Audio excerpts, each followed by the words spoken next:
persona que entraba a su oficina, persona que salía llorando. Resulta que tienen su intimidad y se graban en el celular de la profesora. Había una rata en medio, muerto. No manches. Tan aguantar vara que ganaba yo 1,000 pesos a la quincena. Oye, esa oficina era una horchata, ¿verdad? Una horchata.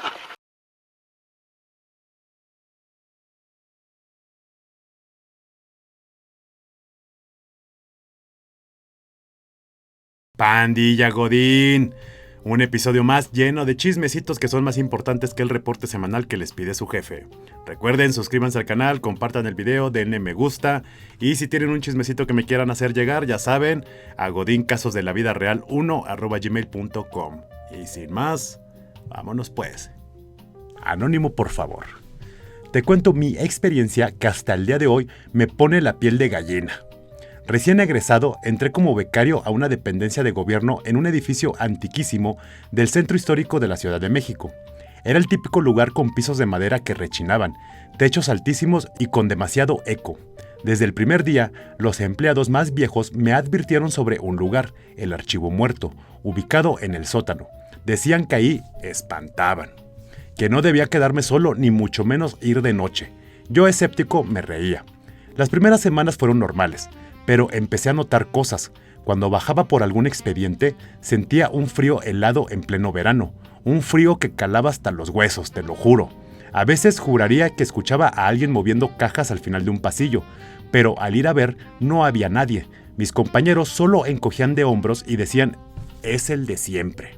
Recuerdo que un jueves teníamos una auditoría y mi jefe me pidió quedarme hasta tarde para organizar unos documentos urgentes. Eran casi las 10 de la noche. El edificio estaba en completo silencio y yo era el único en mi piso. Me di cuenta de que me faltaba una carpeta crucial que para mi mala suerte estaba en el Archivo Muerto. Con un nudo en el estómago pues tuve que bajar. El sótano estaba más frío que nunca. Mientras buscaba en los estantes metálicos, el foco tronó y me quedé en total oscuridad. Saqué mi celular y encendí la linterna. Con la lámpara pude iluminar y se veían puras montañas de papeles viejos. Fue entonces cuando lo vi. Al final del pasillo, a unos 20 metros, había una silueta. Era alta, muy delgada y completamente negra, como una sombra densa. No se movía, solo estaba ahí, parada. Mi corazón se detuvo. Y entonces le grité, ¿quién anda ahí? Pero no hubo respuesta.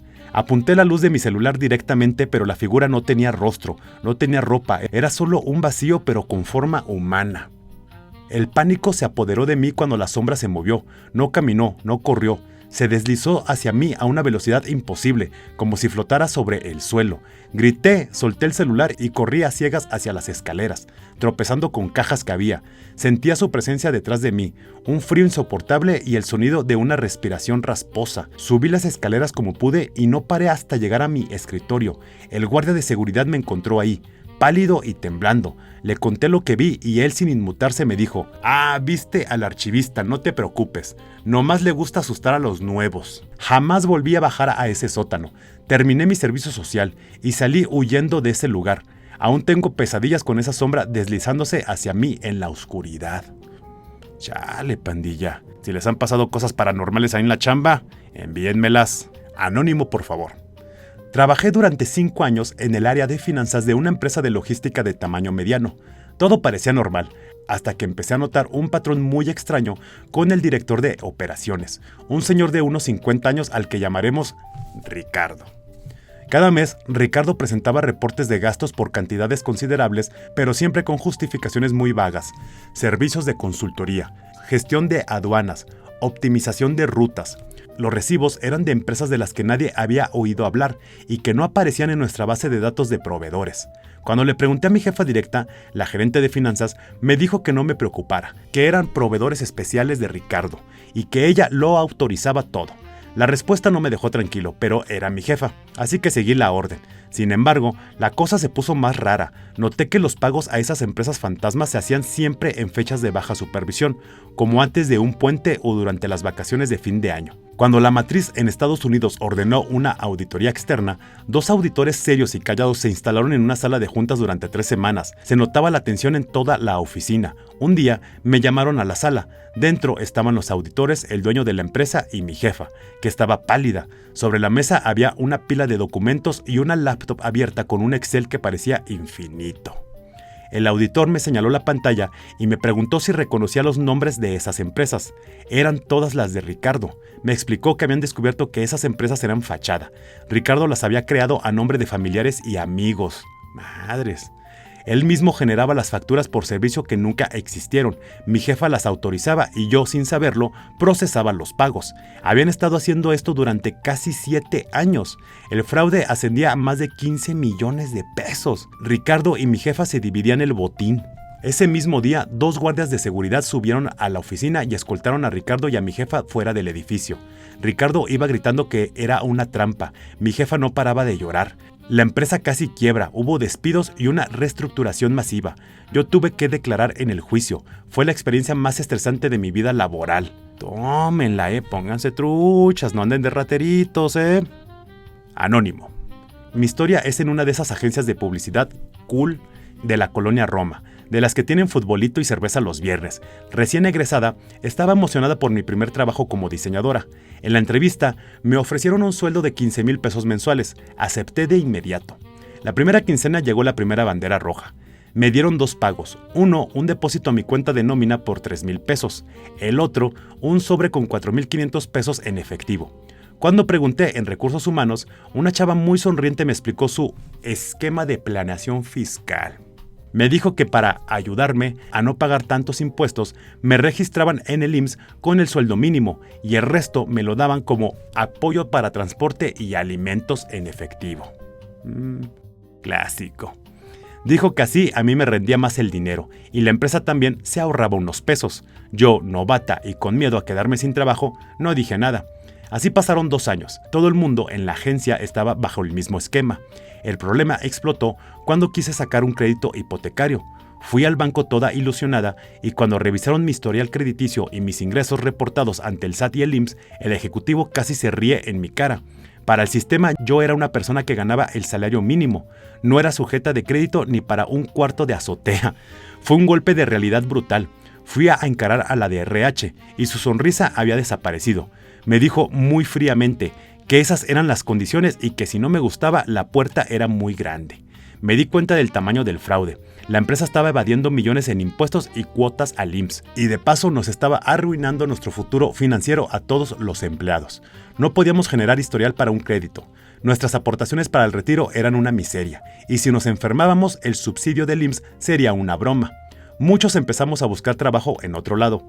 Antes de irme, junto con otros 3 compañeros, presentamos una denuncia anónima ante el SAT y la Procuraduría de la Defensa del Trabajo.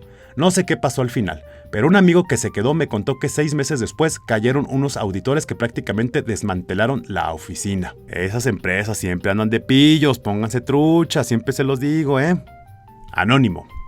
Fui mesero en un restaurante muy popular de comida de autor en Polanco. Hijo, esos restaurantitos abundan. Vamos a ver esta historia de terror. Por fuera todo era glamour, precios altísimos y una lista de espera enorme. Por dentro, en la cocina, era el infierno. El dueño, un tipo arrogante y tacaño, estaba obsesionado con reducir costos, sin importar las consecuencias. Te doy ejemplos.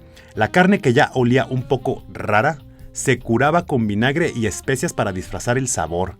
Si una verdura tenía moho, solo le cortaban el pedazo feo y el resto iba al plato. El aceite de las freidoras no se cambiaba en semanas, solo se rellenaba. Y lo peor de todo, la cadena de frío era un chiste. La comida se quedaba fuera de los refrigeradores por horas. Nosotros, los empleados, teníamos prohibido comer la comida del restaurante. Con eso te digo todo. Además, el abuso era constante. Turnos de 12 a 14 horas, gritos, humillaciones y el clásico, si no te gusta hay 10 personas esperando tu puesto. Durante un fin de semana del Día de las Madres, el restaurante estaba a reventar. La cocina era un caos. Por la presión, un cocinero dejó un batch gigante de aderezo César, hecho con huevo crudo, fuera del refrigerador desde la mañana. A la hora de la cena, el aderezo ya llevaba más de 8 horas a temperatura ambiente.